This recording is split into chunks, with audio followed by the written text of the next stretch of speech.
This episode is sponsored by Cohesity. Cyber resilience isn't just about getting systems back online. It's about keeping your business operating when disruption strikes. That's the idea behind the Minimum Viable Company, or MVC, a trusted operating core for recovery. Cohesity built the MVC to help organizations identify the essential applications, data, people, and processes required to serve customers, maintain communication, protect revenue, and meet critical obligations. By restoring this trusted operating core first, organizations can reduce downtime, accelerate recovery, and maintain continuity while broader restoration efforts continue. It also provides a clear recovery target, enabling teams to focus resources where they will have the greatest business impact. Learn more at cohesity.com/resilience. That's cohesity.com/resilience. Cohesity, resilience everywhere. Hey, it's Jack, host of the show. Now, a lot of you write to me and tell me your favorite episodes are the ones with social engineers or penetration testers. Yeah, sure, being on the red team is fun to break into things, but my heart is with the blue team, the defenders of the network, because that's what I did for 10 years professionally. I was configuring firewalls, intrusion detection systems, and reviewing logs to find threats in the network.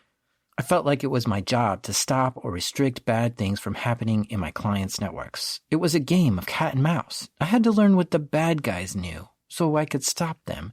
And I'll tell you, it was exciting. At times, it felt like the battle at Helm's Deep with a never-ending onslaught of attackers, and I had to embody Legolas to defend them off one at a time. Now, this story is about a defender and how she uncovered a serious breach in the network of a major bank. These are true stories from the dark side of the internet. I'm Jack Rhysider. This is Darknet Diaries.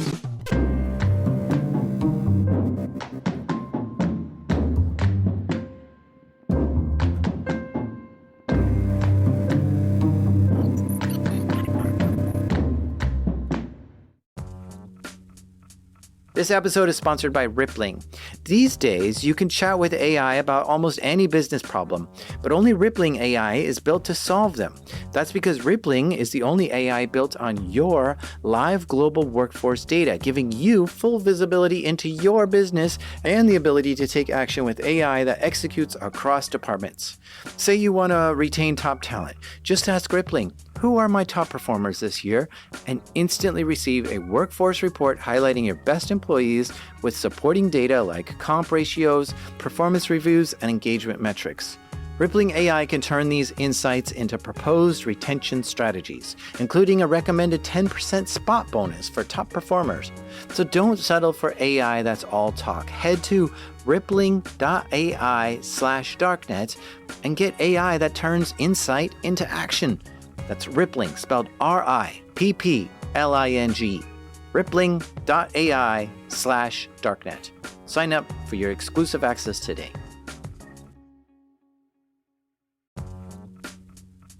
This episode is sponsored by Shopify. I know my job is to make a podcast, but I really love designing artwork for Darknet Diaries, and I take that artwork and I turn it into t-shirts, and I love selling those too, but you guys wouldn't be able to get them if Shopify didn't make it so easy to have a shop online. Because first of all, Shopify has a bunch of templates to help you quickly set up a website that you love. No coding required. It's amazing seeing your merch on a professional-looking site for the first time. And then after you've set up your site with Shopify, you get to take advantage of Shopify Checkout. Customers get to check out quickly and easily, and you get to hear. All you need is the idea. Shopify handles the rest. If you're serious about hearing your first, start your free trial at shopify.com/darknet today. You heard that right. Start your free trial today at shopify.com/darknet. That's shopify.com/darknet. All right, so you ready to get into it? Yeah, sure. All right, so let's start with what's your name? My name is Amelie Karan, and that wasn't always my name, but that's a story for another time. What are you known as online? My handle's webjedi, although back when I was in the BBS world, it was Thunderball because I was a big fan of James Bond. But the webjedi moniker has been mine for probably a quarter century, so I'll stick with that. That is a really cool name. How did it come along, webjedi? So I entered college back in the early 90s, so 93. And being the nerd that I am, I'm a big fan of science fiction and particularly Star Wars. And about that same time is the birth of the web. So, 93, 94, you saw the first couple websites show up online. So this was back in her college days. She was going to school at Carnegie Mellon at the time, where she was studying electrical engineering and computer science. And she was building this website on the school's computers. It was the Star Wars Multimedia Archive. As she was building this site, she was looking around at what other websites did. And there weren't actually many on the internet at that time. So I, busted my chops to create a fan website, one of the first 1,000 websites on the internet. One of the things she noticed is people who created websites were referring to themselves as webmasters. And she thought about this term, webmaster. What's better than a webmaster? So I figured, Jedi Master, so I took WebJedi. And so WebJedi became her screen name. And that still carries over to today. I mean, WebJedi is her Twitter name now. And for the longest time, my email address was jedi@cmu.edu. So I kind of stuck with that for the time I was there. She was really fascinated with the internet, learning all kinds of stuff while at CMU, even doing things that weren't taught in class. But yeah, no, it was a lot of the cases of, learning a lot of technology stuff that wasn't getting taught in classes. So I used this as my test bed to learn how to set up a web server, a mail server, security permissions for files, setting up network ports on shared services. It was a great learning tool that, definitely got me interested in stuff well beyond what I was being taught in school. She was getting really geeky with it, practicing doing things on computers on her free time and picking up all kinds of new skills. But since I was such a poorly skilled programmer, I failed out of my CS classes rather hard and switched into a social decision sciences degree. And that's what I graduated as. But I actually spent more time as a computer engineer than I actually did as a social scientist. So I had a good mix of the policy theory and information system stuff from the social sciences team, and then, knew all the technical stuff of hardware and analog circuits from the ECE courses. So it was a really weird thing to kind of graduate as skill-wise. But her heart was in tech and computers, so she pursued jobs as a computer engineer. At first, she got a job as a user interface designer at Xerox. Then she got a job at a different company being a system administrator, where she was taking care of the servers in the network, updating them, configuring them, keeping them going. Then she moved on from there. And just kind of worked up from there. It was securing web servers for the American Chemical Society and running those. Eventually, I ended up to go work for Stan Lee of Marvel fame, running his IT shop when he left Marvel. She then moved out of California and got a job at a utility company. They provided gas and electric to people. It was during a very interesting time because I think within the first year I was there, we had a major hurricane roll through and knock out a good swath of power up into the Chesapeake Bay. Shortly after that, we then had the Northeast blackout. And it taught a lot about designing for resiliency, but also just generally, how do you work at scale when you don't have all the resources that you typically would have? She says she was impressed at how this company learned from their mistakes. Yeah, sure, a hurricane is not a normal event, but they knew that another one might happen again someday. So it's best to build a more resilient network in case it does happen. So they redesigned the network and built out a pretty robust data recovery center, a secondary place that can handle the full load in the event that their main data center would go down. And I think it came into full effect is that they had a bathroom explode one day and actually flooded parts of the trading floor. So that practice kept them running without having to worry about, if those procedures had actually worked again. But, working for a critical infrastructure company such as a power company, the mantra was just be a less appetizing target than the next network down the road. So a lot of what we built was on detection, not necessarily response. And I learned a lot there, and I carried that forward to, where my career is now.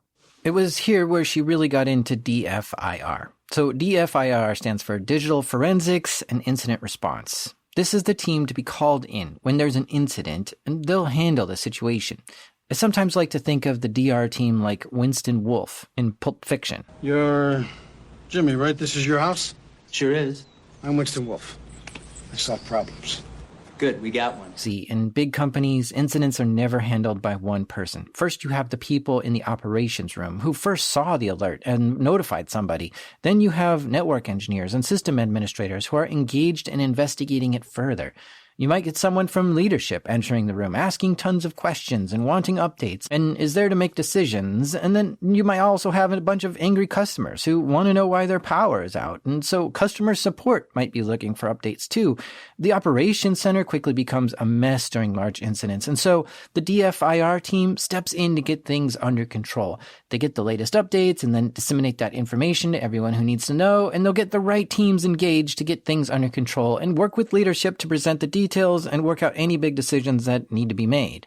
So while Amelie was doing this type of work at this utility company, she was also a security engineer and an architect there too. She learned a lot from there, but then left that place to get a job somewhere else for a bit. She got bored there and then went to go work for Mandiant as their first full-time IT manager. Mandiant is a security company focusing on incident response and threat intelligence. And recently, they were acquired by FireEye. They were not the Mandiant that most people know about today. They were small, if you call 60 people small. But we had, 3 or 4 people sharing a cube desk. We had, a lab that was literally a closet. We're working a bunch of different major cases that people look back at. And those are the things that, you remember Home Depot, you remember TJX, those were cases that they worked, but this is back when they were much smaller. After Mandiant, she went to work for the World Bank. With thousands of employees and 189 member countries, the World Bank is one of the most powerful institutions in the world, funneling billions of dollars every year into ending global poverty. So if you're not familiar with what the World Bank is, let me give you a quick catch-up. It was created after World War II to loan countries money to help rebuild after the war. After that, they continued to loan countries money to build bridges and other infrastructure for the nation. So countries around the world owe money to the World Bank. The World Bank is actually an NGO, a non-government organization, and because of that, it falls under different regulations and laws. And now their mission is to help people in extreme poverty. They help fund projects around the world to try to combat extreme poverty. But it's also still a bank, which issues bonds and loans and stuff to people with interest, and that's how they make their money off this, is because all these loans have interest. Now, the headquarters of the World Bank is 5 blocks away from the White House in Washington, D.C., and while the World Bank is a non-government organization, they also have connections with the government in some ways. For instance, the President of the United States of America can nominate who the President of the World Bank should be. And if the board agrees, then that person becomes the president. So on March 16th, 2005... Thank you for giving me a chance to come by and say hello. President Bush holds a press conference. Preparing for my trip out of town for Easter. And nominates Paul Wolfowitz as the president of the World Bank. Paul is committed to development. He's a compassionate, decent man who will do a fine job in the World Bank. Now, let's back up a second. During 9/11, Paul Wolfowitz was the Deputy Secretary of Defense. That's the second highest ranked person in the entire Department of Defense. He was an early advocate for the U.S. to invade Iraq, under the belief that Iraq had weapons of mass destruction. And so it was a little odd to hear about this nomination. I mean, on one hand, you have Wolfowitz attacking Iraq, and then what? On the other hand, he might loan them money to rebuild the country? It just seemed really odd. But here's how one reporter asked a question to President Bush. Paul Wolfowitz who was the chief architect of one of the most unpopular wars in our history. It's your choice That's an interesting start. It's your choice to be the president of the World Bank. What kind of a signal does that send to the rest of the world? Well, first of all, I think people I appreciate the world leaders taking my phone calls as I explain to them why I think Paul will be a strong president of the World Bank. Well, Paul Wolfowitz didn't last long as the president of the World Bank. 2 years into this role as president, President Paul Wolfowitz was at the center of a scandal over alleged favoritism. By arranging a promotion and pay raise for his female companion, Shaha Riza, his credibility on this and other issues was undermined. At issue for many member states was Wolfowitz's effectiveness in the wake of the scandal. Former World Bank official Gene Rotberg. If the countries say your effectiveness is damaged, and if the staff say your effectiveness is damaged, then by definition you are damaged. From the start, Wolfowitz was the center of controversy as bank chief because of his role in planning the Iraq War when he was a top Defense Department official. Much of the bank's staff held this against him, according to Rotberg. It is Iraq. He is looked upon as one of the persons who form both the intellectual and practical support for that war, that it had cost hundreds of thousands of lives. That is what the staff thinks. Yeah, for reals. If the World Bank mission is to help people in extreme poverty, having a president who architected the Iraq War and now at the center of a scandal where he helped use his position as president to get his girlfriend a job in the World Bank, yeah, he was fired. Or I guess the term is that he was forced to resign. I regret that it's come to this. I admire Paul Wolfowitz. Anyway, that's what the World Bank was like when Amelie got a job working there back in 2008. A new president had just come on board, and she was hired on too. I was just an information security engineer. I was just basic utility player. I was a contractor, so I was just kind of like plug you in here, plug you in there. Now, at the time, Amelie was a meticulous note taker. Well, this being back in, pre-iPhone, iPad or anything like that, no one had like tablet computers. So, it was just normal for an incident handler to walk around, every time they had a case, it was their paper notebook, a steno pad that you were frantically taking notes on. There was no real easy way to, do this and secure it. I think that's one of the other challenges too, is a handler's notebook is their Bible. And I just wanted to mention her notepad here because for her to retell this story that happened back in 2008, she brought these old notepads out to confirm the story. Flipping back through some of them and I don't know why I ended up having these, but it was just given to me as my box when I left out and they didn't ask for any of the stuff back. So it is what it is.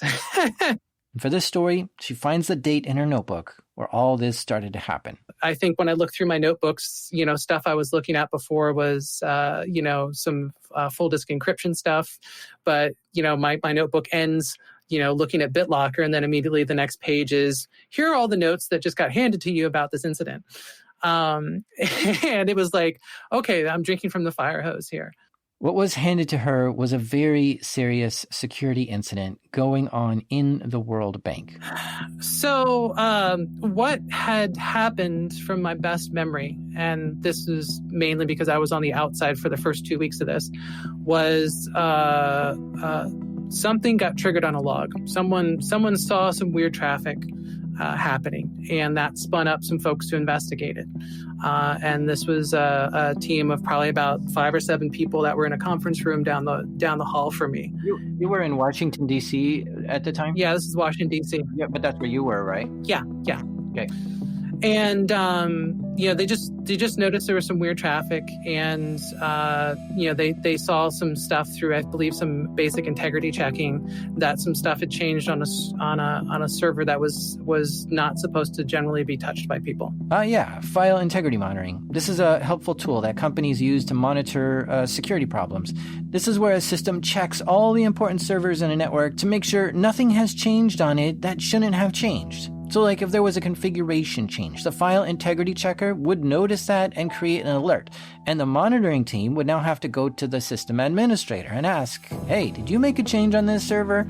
And if that system administrator did, then everything would be okay. But in this case, the file integrity monitor triggered an alert, and it showed that someone had made changes to a server which wasn't made by the system administrator or anyone else in the IT team.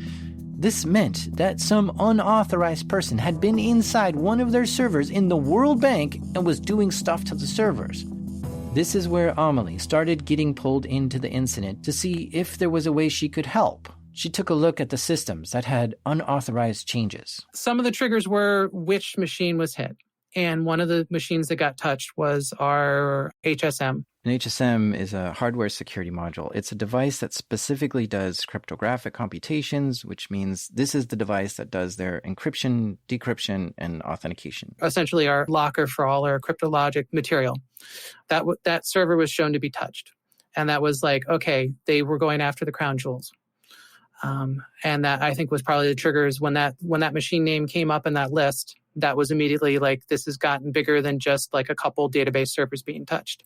The company quickly put everyone in IT to work in this incident, but the amount of work that everyone needed to do was staggering. There were tons of logs to look through, systems to analyze, connections to review, and this is where Amelie started getting involved. They had one full-time forensics guy, and the folks who were running the incident handling group before I was called in were basically saying, image everything. Which is a good first thing to do in this situation. It's really just like making a copy of everything on that server to analyze offline, because an attacker might erase their tracks or systems might change. So having a copy of an infected machine is great.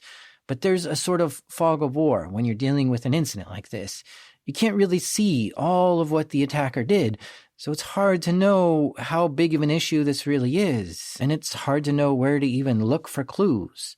After looking through the logs and alerts, they had evidence that this attacker had accessed and changed configurations on 30 different servers in the bank.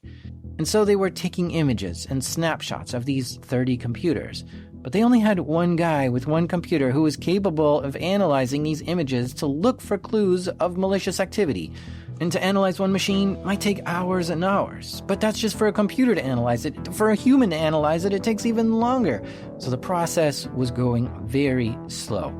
And at the same time, some of the employees were in a panic, stressed out to the brim over this incident. People from management were also filled with anxiety when things were not moving as fast as they wanted. Emergency meetings were spun up to try to get people to move faster, and leadership was freaking out. So I was coming back from lunch one day and got a conference call about this thing. And I, as a contractor, and you had the CIO and the CTO on the call and the CISO. And as a contractor, I said, calm the fuck down. And literally, the entire phone line just went silent. And that's what is needed sometimes. A good incident handler and learning from these experiences is to maintain calm.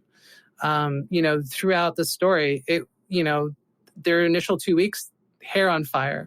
But when you have somebody who is giving them good information, giving them actionable things they need to do, helping them solve their problem, that's the best thing an incident handler can do, is to maintain a sense of calm and transparency.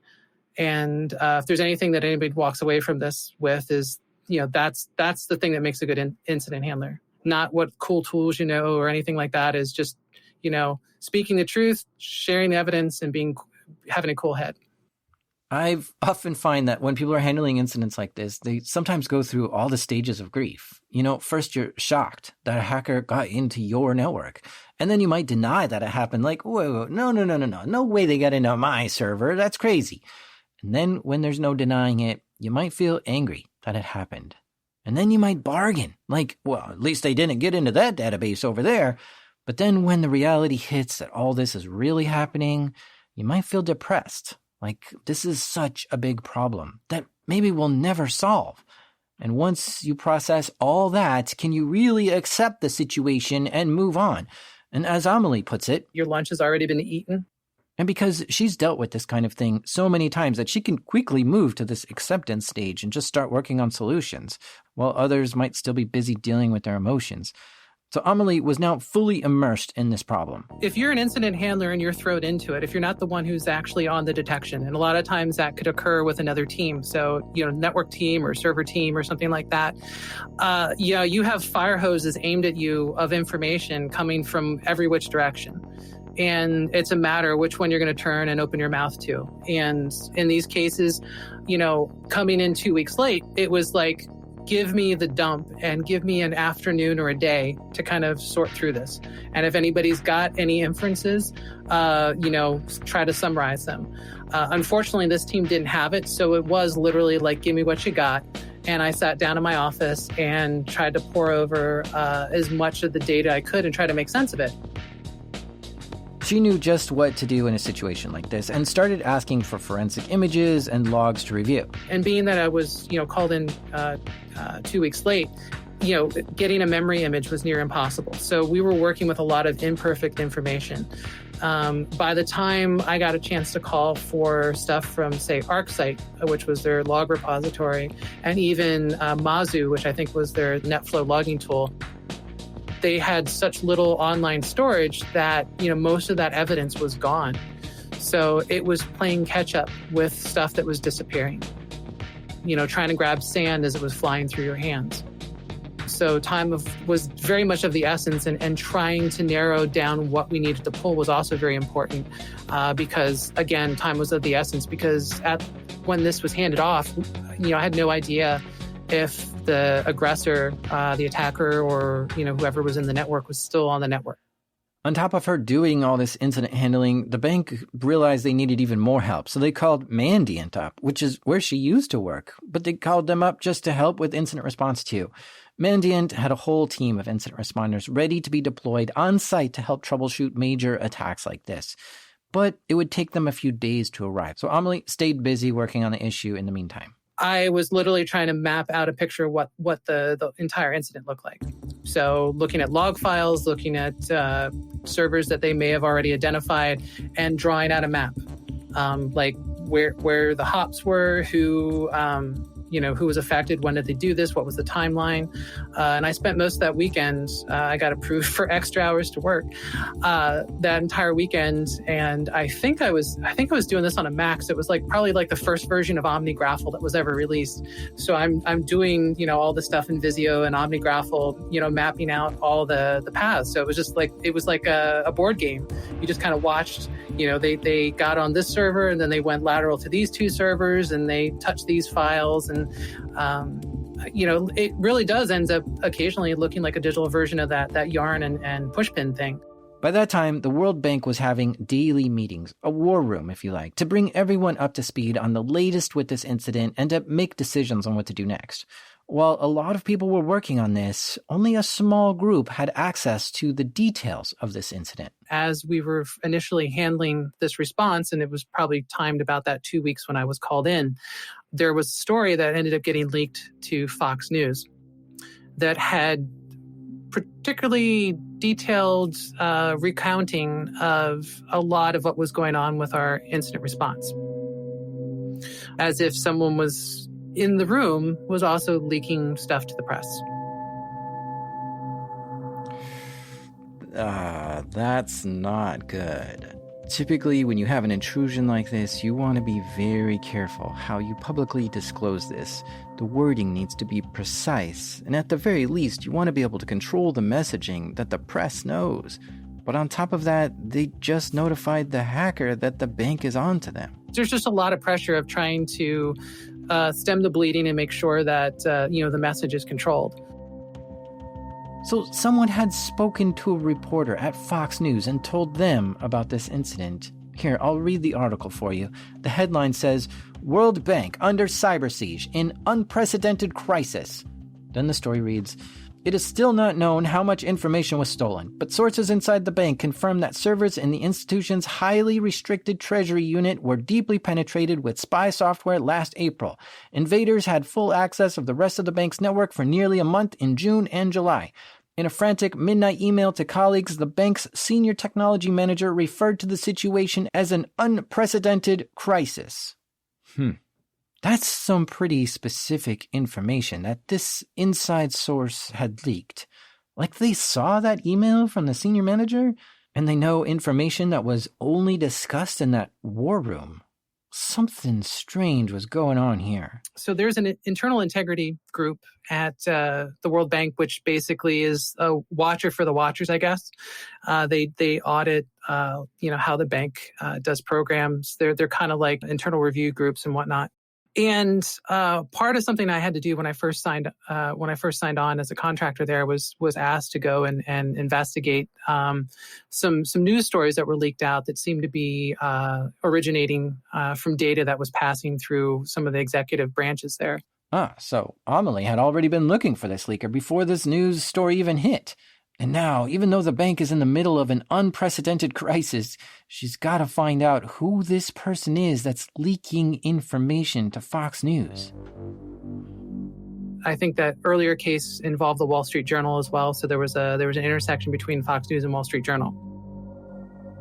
Trying to figure out who the leaker is like a game of Among Us, where you're trying to figure out who the imposter is. Who would have the motivation to talk to Wall Street Journal and Fox News? Who would have access to this kind of information, to be in the war room where this stuff is discussed, or to see those emails? Amelie started becoming very observant of everyone in the IT department, trying to figure out who this leaker was. And stay with us, because after the break, she sets a trap.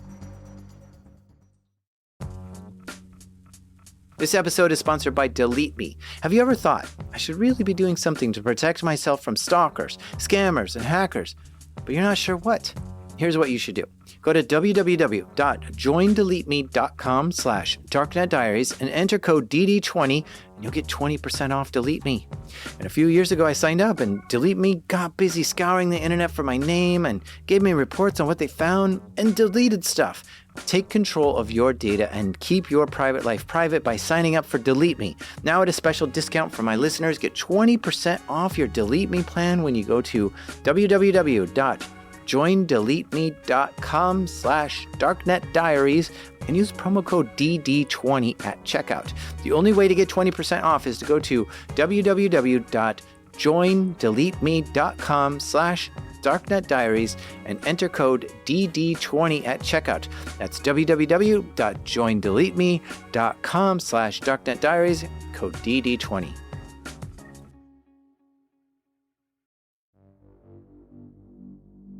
Amelie starts making a list of names in her notebook of who this leaker might be, and crossing off names that just don't seem possible for it to be that person.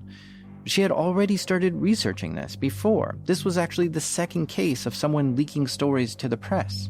So, that original case, and I had notes for that one too, we're looking at some linguistical analysis of all things, finding out how people wrote certain things, looking at quotes from the Wall Street Journal and Fox News, and then looking at email as well as documents that may have been, accessed. And, seeing who had accessed them, and then with the emails, seeing how these people's quotes were. So when you'd see stuff that was called out, we could search the mail system and try to find out, where those particular quotes came from. And, with this incident, the data that was getting leaked out was, making it out to be like, we had Keystone Cops running this response. So parallel to all this, because obviously we knew that the incident response team was potentially compromised, it was almost like instant response inception. So I was actually investigating the investigators who had, kind of tripped upon the fact that we had this data getting leaked out. Imagine being in that incident war room, and your eyes come up over the laptop and you gaze around the room, sizing up everyone, wondering if they're the leaker. And at the same time, they're looking back at you, wondering if you're the inside source. Amelie got an idea. We set a trap, because we had kind of narrowed it down to a few suspects. Due to the prior investigation, we had, I think, probably about 5 or 6 people that we knew possibly were the leakers. Her suspicion was that it was someone inside the IT department. We decided to set up a honeypot. So we had a conference room where a lot of this outbriefing was done to the CIO and the CTO and some of the senior IT people in the World Bank. The debrief meetings were with leadership and senior people, and it was only a few people. Her hunch was that it wasn't anyone in these meetings, but it was someone who might be snooping in on one of these meetings, trying to find the latest news to give to a reporter. So when the meeting was over and everyone left, Amelie planted some fake information. And started writing some fake stuff on the walls, put up some papers on the table and whatnot. And we kind of waited for those notes to start showing up somewhere.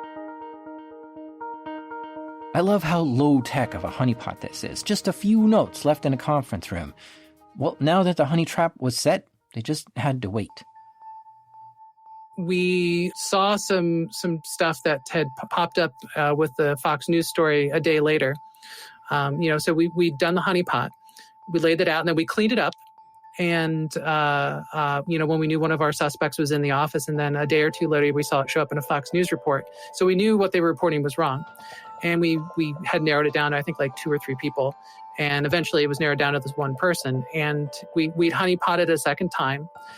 And we actually had somebody kind of walk by the office of the suspect to make sure they were there at that time.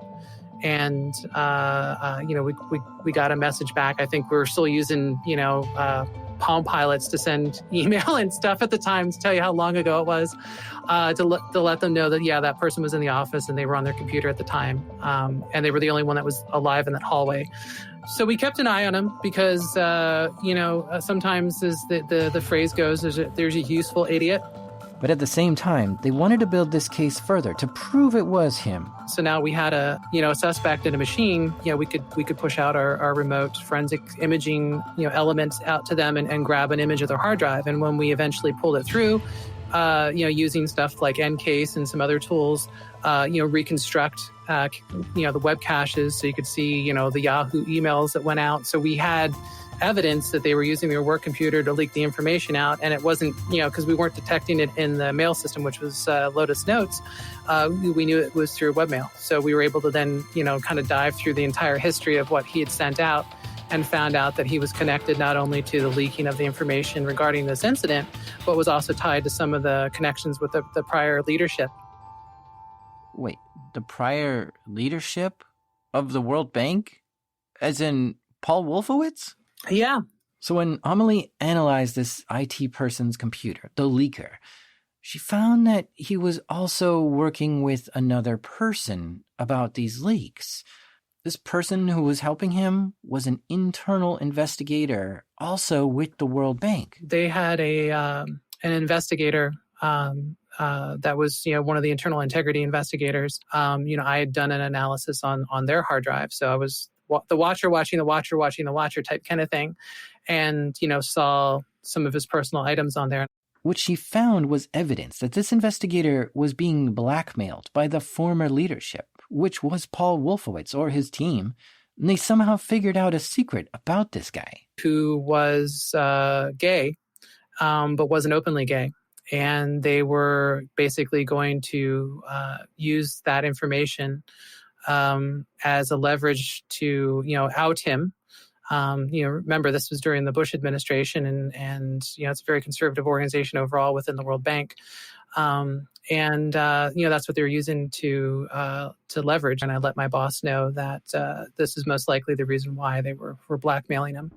So, to tie it all together, what Amelie believes is that Wolfowitz seemed to be a little upset that he had to leave the World Bank, and we believed he was trying to make the current leadership of the World Bank look bad. So his people were blackmailing this investigator to somehow find a way to make the bank look bad. And the investigator was just using the IT guy to get this information and to leak it to the press to make the bank look bad. And places like Fox News were adding in all kinds of extra narratives, like talking about how the current president isn't doing as good of a job and stuff like that. DC's very much along smear campaigns, and whatever kind of leverage, no matter who it can hurt. This is how this town operates. It's pretty sad.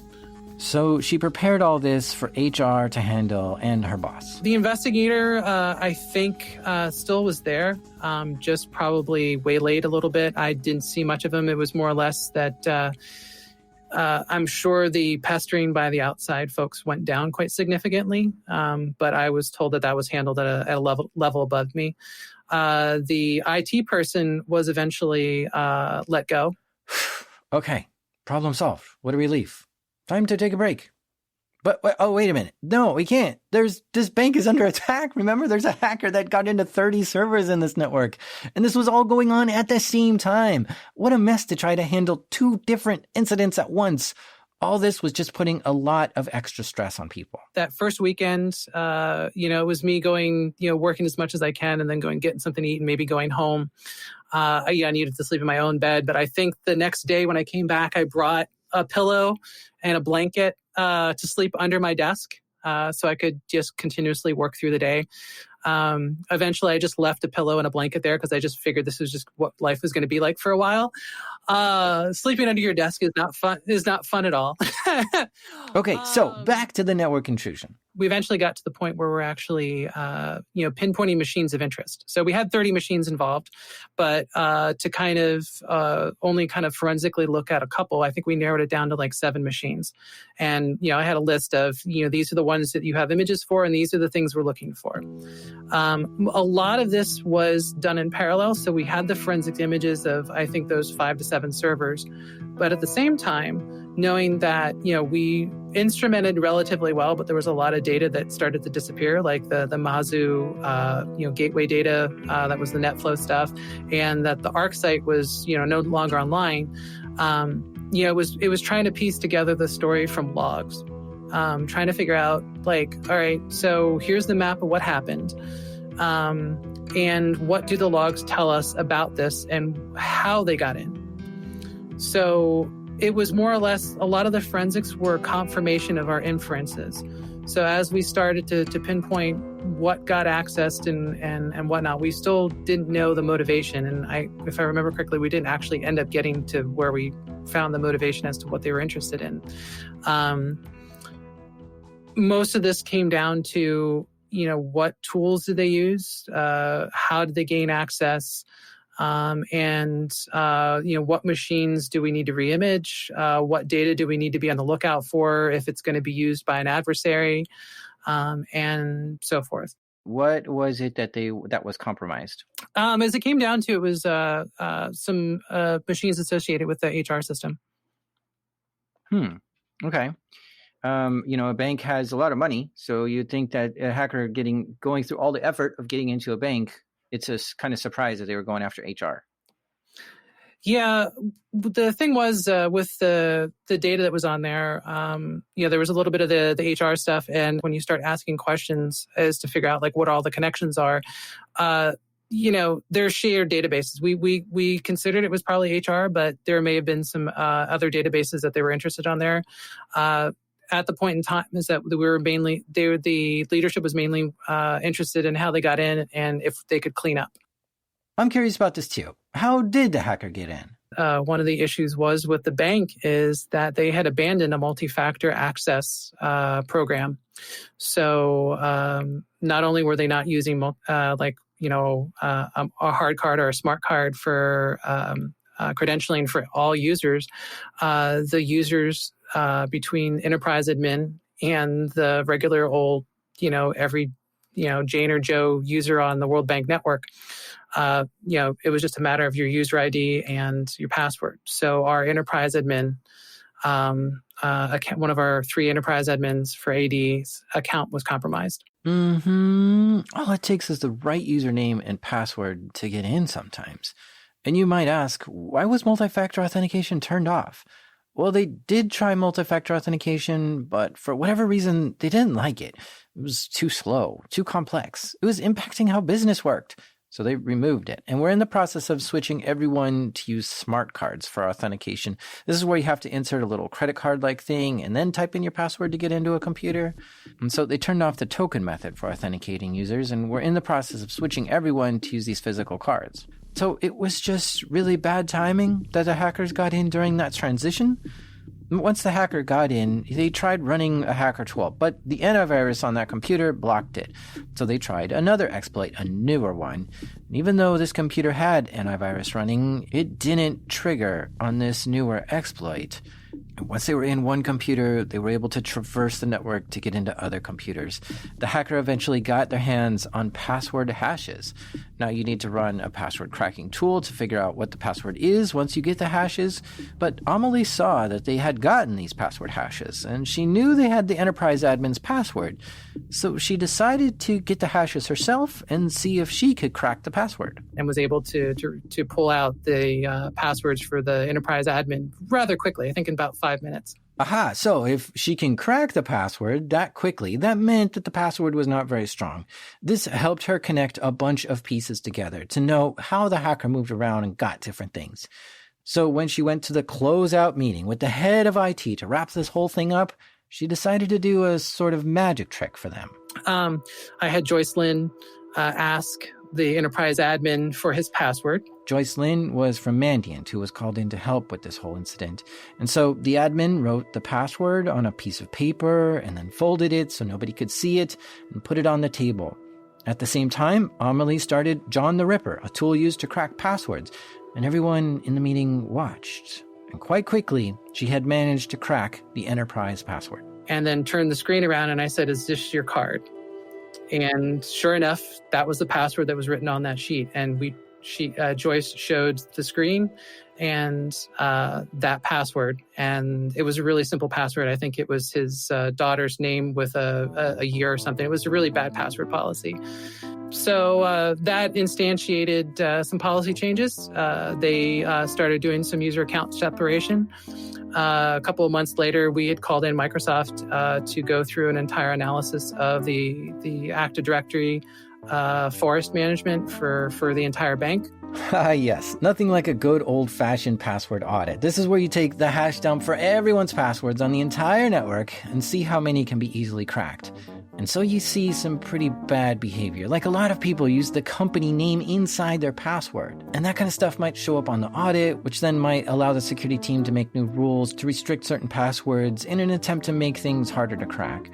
On top of that, they finished rolling out that smart card authentication for everyone. So this was a kind of a come to Jesus incident for them to try to get serious about increasing their security. They also brought in more FTEs, or full-time employees, to help do security. They built out a SOC, they developed an incident handling playbook, and they improved their security overall for the whole company to keep this from happening again. So as much as they were doing everything you could potentially do wrong before this, that it was enough of a punch that it got them to really kind of try to do something better. Now, the biggest question that always comes up from a hack like this is, who did this? And they weren't able to figure that out for sure. But there were a few clues that suggested that this attack came from China. So they packaged up these findings and sent it to the World Bank leadership. The initial response was from the bank's CIO, was, "Oh my God." And I think there was an explicative in there. She was very much more reserved than most. But she was literally ready to march up to the Chinese embassy or up there and around UDC and basically chew them out and say that they were going to pull all the bank funding from all of their projects. Yeah, this is interesting because the World Bank was loaning money to China for various projects. I don't know what exactly, but maybe a loan to build a bridge or maybe to help people in extreme poverty in China. But it doesn't matter what project. The thing is that the World Bank was directly helping China and didn't like that China was behind this attack. But yeah, we don't know if they actually spoke to anyone in China about this, but it's certainly interesting if they did. Why that was significant is that the challenge with anything like this is attribution. There was stuff that wasn't shared with us once we, as I mentioned, you asked, like, well, why HR systems? There was definitely something that triggered in the back of the mind of those executives that when we showed them that evidence, they knew that it was China or some, Chinese asset that was looking to get this information because there was something higher up at the bank that was happening that us lowly contractors and other employees weren't party to. So it wasn't necessarily, the way that typically you would, map your TTPs to a particular actor. So, China has their threat actors with their names and stuff, and then Russia has theirs, and Iran has theirs, and North Korea has theirs. But, some of that too, the reason we also were able to, be somewhat confident other than the fact that the bank executives were like, yeah, this makes sense. Were the Mandiant, as part of some of the malware stuff that we'd looked at using their mirror tool, which was the first release of their mirror tool at the time, was that some of the stuff that we'd found on the systems started matching some of their early work that they'd had to map to some of the Chinese threat actors. So, it all kind of came together. But this is very much in the early days, like I said, 2007, 2008, very early days of being able to have some level of confidence that, these were the teams that were particularly poking and prodding. So that concluded the investigation. It was time for Amelie to bring her pillow back home and sleep in her own bed again. But honestly, Amelie loves handling incidents like this. It's the chase. It's the finding something new, finding something clever, the thrill of the chase overall. I kind of sometimes thrive on stuff. I've done forensic stuff where we had to do an entire imaging of a lab while people were out from the time work closed to the next day they walked in, trying to do it on the sly. And just the challenge of like, we didn't have the right tools and we're improvising and that kind of stuff. It's you're running on adrenaline and endorphins and whatnot. But, the whole thing, like somebody inside, this is an inside job. And then you have the realization, like, this is somebody I had been investigating. So this is a much bigger picture. And then you start thinking about the political intrigue and you're just kind of like, I can't believe I'm here. And it's really weird to be, at the right place at the wrong time or the wrong place at the right time or whatever it is. It just seems, for me, I kind of run on that. I guess that's my MO. I was at the White House when we had the OPM breach and Heartbleed and, working at a power company during a blackout and a hurricane. And it's just like, I don't think anybody would ever want to hire me because just like trouble follows and it's not my fault. But, the idea is you can kind of help these organizations fix stuff. And the emotion after that is like, all right, well, we did this cleanup. Your lunch was eaten. We've told you the truth. This is what happened. But what can we do to get better? And, if you're not somebody who loves the thrill of the chase, and a lot of IT people are builders, building back better, which is the mantra of the current new administration as of today. The build back better is the thing that also thrills people. Like they get to tool up, they get to construct stuff, they get to do the things that really are exciting, they get to put good stuff into practice. And that's another emotional high. So if you get to play all of that, man, it's great as a blue team person. It's very frequently I ever got to red team. So maybe capturing flags and stuff are the big emotional high for red team people. But for blue team, it's like, yeah, I kept them out, or, we fixed this thing and, go ahead, try me. So, that's kind of how it feels. So that's it. This incident was all wrapped up, all with the help of Amelie and Joyce Lynn. So Joyce Lynn, she was the project manager from Mandiant. She unfortunately passed away in an aircraft crash. She died in May of 2020. She was delivering medical and food supplies to, I think, somewhere in Southeast Asia, and her plane crashed. She was a Air Force reservist. The funny thing is that after that, I ran into her when I was stationed at the Defense Cybercrime Center, and she was doing some reserve duty up there, and it was just like connecting old times. So it was, it's a small world. You never know who you run into. But when I saw her walk in the halls up there, and I was like, I just smiled and she smiled back, and we just knew, we've been through hell. It wasn't necessarily in a foxhole anywhere, but we knew and trusted one another. And it was a shame when I had heard from some Mandiant people that she had perished, but she'd led her life pretty well. Amelie kept working at the World Bank for a while, but something awkward happened, which made her leave. What we had found out, because I was working late hours for a lot of these incidents that we had, and I usually just like working late in general because it was quiet, ended up starting to get suspicious of, my boss. He would show up at weird hours and stuff like that. And he was having some issues with his Mac and the like. And we ended up kind of finding out that he was, after I left, found out that he was cheating on his recently pregnant wife with a coworker. And the fact that I was there late and seeing his coming and goings, I think he felt kind of threatened. So my contract wasn't renewed, which is, kind of a shame. I mean, the fact is that, going through all this work and whatnot, and then, getting let go because you're getting too close to something else that was, trying to be swept under the carpet was a little annoying. But, I felt that, they'll do what they need to do.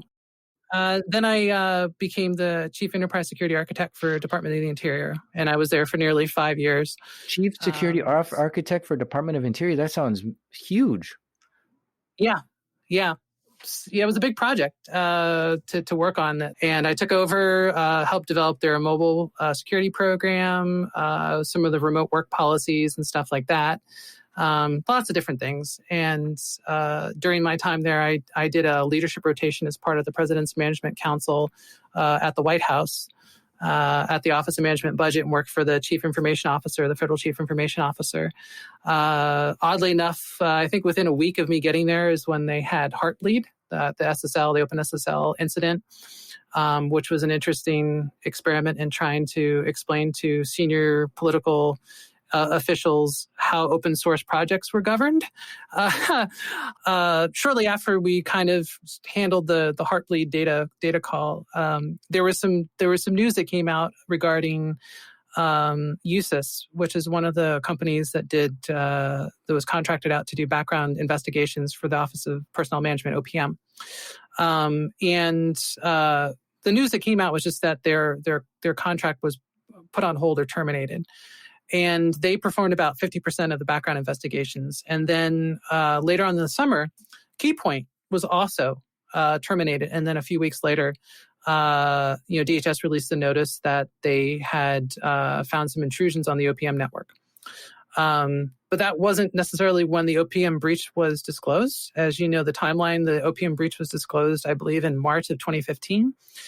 The fact is that things like a history of incident handling and response, when you start to look at what these companies did, how they were connected to the network over a VPN and whatnot, back into OPM, it started looking like they were using these companies as a way into OPM's soft underbelly on their network. And that's exactly what ended up happening. So I had mentioned to the federal CIO at the time, Steve Van Rokel, that this looks like you have a breach in progress at some point. Unfortunately, my rotation ended, but I at least let him know, like, this looked bad. So just be prepared that, in time, this will probably get much, much worse. And at that point in time, I think they started, the DHS worked with OPM to do the investigation, and then that was disclosed in March. This incident where the Office of Personnel Management was breached was a major incident that I'll have to cover in another episode someday, but handling all these crazy incidents just made Amelie a pro at incident response. Well, then I helped found the U.S. Digital Service when I was there because no one else, the person who was originally working on it decided they were thinking about leaving government. So, it was just random stuff I, got assigned to go and do and, kind of put the feather in the hat. But I think of, a federal government career, like you're at the White House. This is like the Super Bowl of federal employment. And, I was to return to Interior, to my old position there. And I was really excited about bringing, what we were doing for the U.S. Digital Service back to the agency. And we just switched to CIO in that time. It really kind of was saying, hey, you haven't had this chief technology officer position filled in a while. Like, are you guys going to fill it? I really would love to have that. If not, I would really like to, kind of push to do digital service stuff at Interior. And they just didn't act. And I was just feeling like, kind of pent up. So I decided to go work for Disney. I left federal service for about a year to go work as an enterprise architect, doing technology strategy for Disney. Spent our year in LA, hated Los Angeles, moved back to DC, went to go work for Treasury in the GSOC, the government SOC in Vienna, Virginia, and lead the continuous diagnostics and mitigation program for all of Treasury. And then most recently, I got offered a position to work as a deputy chief information officer at the HHS, Health and Human Services Inspector General's office, which I really always kind of wanted in my career to go and do. And learn stuff like budgeting, which most techies don't learn how to do HR, which most techies don't tend to learn. Got a chance to kind of lead teams. And when our CTO left, I was dual-hatted as the chief technology officer, leading up development efforts, as well as the deputy CIO until we hired a new deputy CIO, and I stuck as a CTO for a year. doing a lot of cool stuff there. And I'm currently at Splunk as a technology advocate because every manager needs a break. And I like not having to manage people for the last year or so. But the cool thing is as a technology advocate, I get to kind of go out and speak about ways that you can do things better. And she has given a lot of talks. If you go to her website, webjedi.net, right on the front page, you see a link to 15 different talks she's given at places like DEF CON and ShmooCon and other DevOps conferences too. So if you want to hear more from her, definitely check out her talks. This is my job now, and I really kind of enjoy doing it because it's a way to maybe spread the knowledge around the people that may not get experience to it, and hopefully make their lives a little bit easier.